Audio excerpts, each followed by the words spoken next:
entertainment!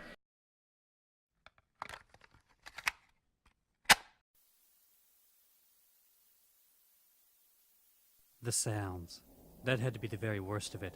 The horrible sounds no earthly creature was capable of. The skittering, dragging sounds. The suck of viscid slime and the frantic undulations of soft, wet flesh. The flutter of hideous wings and the peculiar scrape of insect chitin. The paper rattle whisper of thousands of legs. The hiss of alien breath. The rasp of lung spittle. Then the buzz of wings. Again, and the bump and the slide of soft bodies on the wall. Then a thump to the floor and hisses of frustrated rage. A blasphemous orchestration. The shock. Hiding. It was always the same.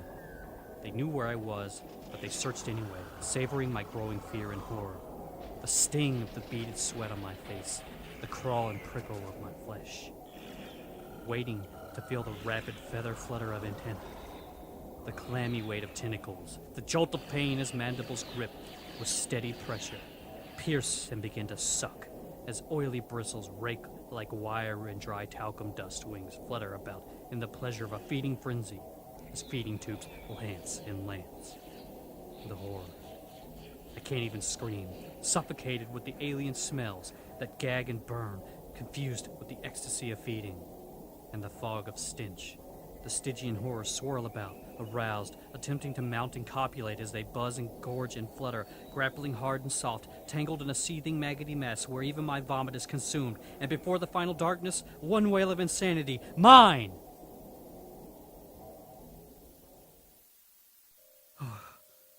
Oh, sweet God, the sheets are soaked, and not just with sweat. Nice dreams, huh?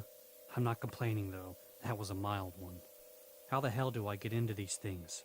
To quote my role model, one Daffy D. Esquire, it is to laugh. I try and only manage a strangled sob. I lay there in the piss and sweat, determined to die before I close my eyes again, waiting for a dawn I know isn't coming for me.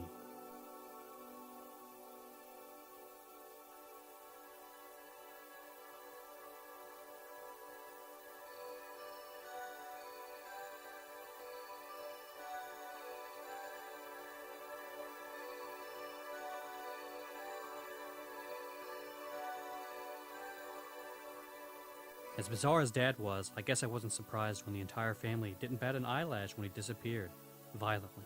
The will left the house and the grounds to the son, maintaining the crumbling wreck for a year, along with a necessary performance of some unspecified rituals. My brothers talked me into it, and I had a feeling this would turn out as well as the time they convinced me I should put my tongue on a metal door one bad winter. At first, the whole affair was more tedious than strange. Now bound by the will, I was made to carry a peculiar staff with me at all times. And even before attempting to settle in the house, I had to examine all the runes, glyphs, and other arcane bullshit that covered the floors, walls, even the friggin' ceilings. I seriously questioned my father's sanity. The place was wonderful. Hot and cold running rats, sourceless drafts, rickety stairs, and a repertoire of sounds beyond human recognition. Every day was full of strange rituals, and when these finally led to the books, I had my first real premonition I was in for more than the freeze-burned tongue that had so choked my brothers with laughter. Raving madness. What else could it be? Into my father's own hand, along with ancient books that had cost him most of his fortune, into my growing horror, possibly his life. That's when the dream started. At first, it wasn't too bad. Swirling darkness, broken with my father, pleading for me to stay on, to do as he instructed, hinting that the commitment was made, that I was no longer free. Tormented for days by my loyalty and my growing fears, I procrastinated. God damn me for waiting, because it was late one night while exploring the upper levels that I found it. The mirror, which would soon be the focus of the damning horrors that would engulf me. The glass didn't reflect, and at the time I discovered it, the surface was a stormy swirl of unearthly color. I left it where it was. Additional complication came the next day when Virginia, my fiancée, suddenly arrived, against my previous wishes. She promised to leave the next day, and in her cheerful presence I felt my concealed fears slip away. The document outlining the ritual stated I must abstain during the course of events. Tired of this foolishness, I decided to ignore the demand. We cleaned the library, had a delightful dinner, and retired. It was in the middle of some rather spirited foreplay that we heard it. It took several moments to comprehend what was towering over us. Human flesh can withstand only so much shock at once. Whoever this otherworldly bouncer was, he didn't approve. I was affectionately beaten senseless. When I came to, Ugly was gone, and I could hear Virginia's MG fading into the distance, no doubt escorted to the door by Laughing Boy. I decided it was time to shove the whole parade and get scarce. The nightmare began. I ran with no direction but away from the house. You can imagine my delight when I found that no matter where I went, the mirror was with me by midnight. And kiddos, there was none of the test pattern I had seen before. It was all prime time now. I won't burden you with the hysteria of those weeks. Suffice to say my mind was scraped to the rind like a rotten pumpkin. Beckoning shapes in the mirror convinced me I must return. With the berserk hope I could master these fearsome powers, succeed where my father failed. Little wonder I was never spiker on my high school volleyball team.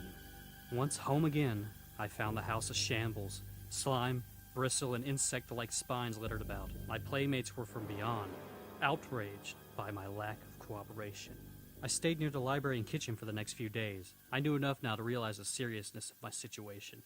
For hours I would sit in the protective circle my father had instructed me to draw, reading the books and piecing together the puzzle.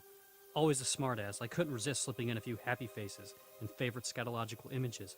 With the array of magical glyphs, I began painting about the house as I extended my protective sphere. Unfortunately, various books my father referred to were gone from his library, patches of slime hinting at who the censors could be. Only enough remained to instruct on the performance of the required rituals for evocation and permanent substantiation. I knew now I didn't have the options I had previously imagined. It was folly to fantasize I could master these black forces.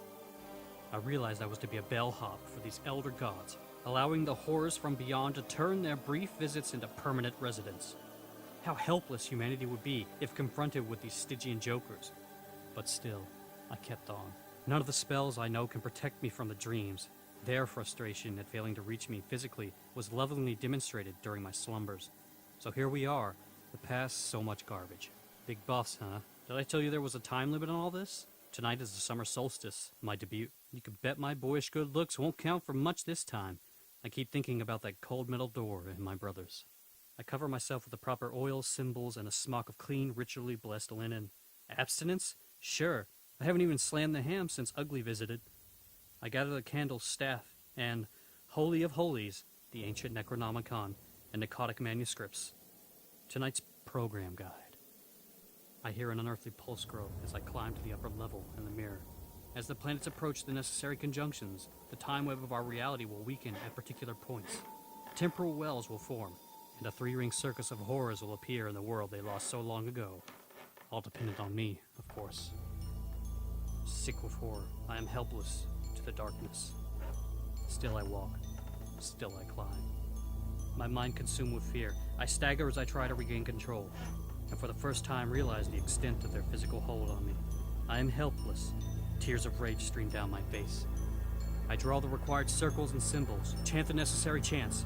All the time the mirror grows brighter, shimmering and distorting in a blistering haze of temporal ether. Suddenly, I remember something my father wrote. The fearful warnings. The well has opened, and in a rush of hellish forces struggle to the surface. I feel the hold on me weaken. In a scream of rage, I do the one thing I was told never to do.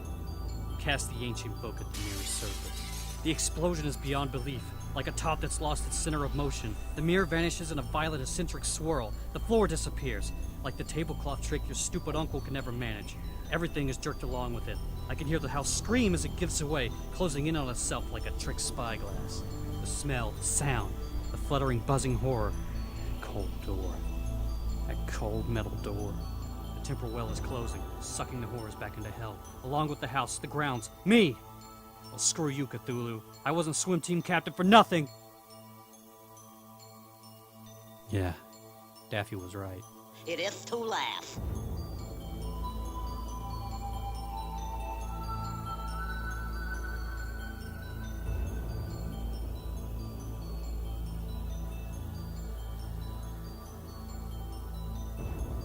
Thank you for listening to this. If you enjoy old comic books, horror, sci-fi, that sort of thing, I'm making collages now and selling them on an Etsy store.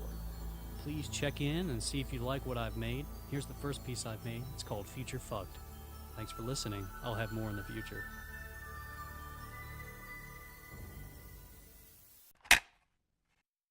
All of these things are designed to frighten a monkey.